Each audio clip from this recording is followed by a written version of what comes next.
មុនថ្ងៃមុនមិនដេចបងថាអូនថ្ងៃមុនថាអូនព្រោះបងស្រឡាញ់ថ្ងៃនេះមិនដេចបងលែងថើបទៅវិញលែងថើបទៅវិញមិនមែនអស់ស្រឡាញ់ទេនៅតែស្រឡាញ់អស់មួយជីវិតតែបងតូចចិត្តមិនកាច់ទេស្រីបងជាបងលែងថាវល់ពិសេសដឹងទីរឿងអ្វីគឺរឿងដែលស្រីផបងរឿងអ្វីស្រីគិតមើលទៅមួយពីលទៅស្រីភ្លេចទៅហើយបងប្រាប់ទៅចោលណាប្រលឹកអើយគឺអូនមានម្ដងហើយមិនប្រាប់បងឡើយតែបងលួចដឹងលៀងបងធ្វើអ្វីបងឈឺចិត្តណាស់អ្នកណាផបង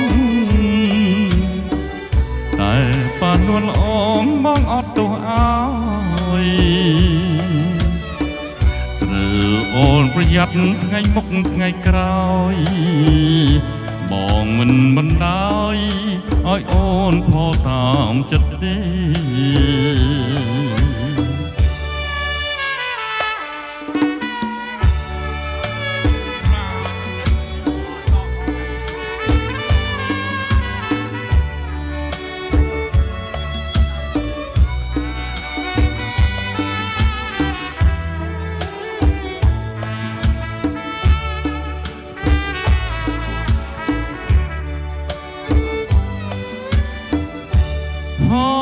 រឿងអ្វីស្រីគិតមើលទៅ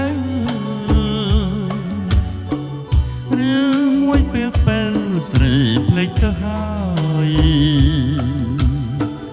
បងប្រាប់ទៅចោលណាប្រលឹកអើយ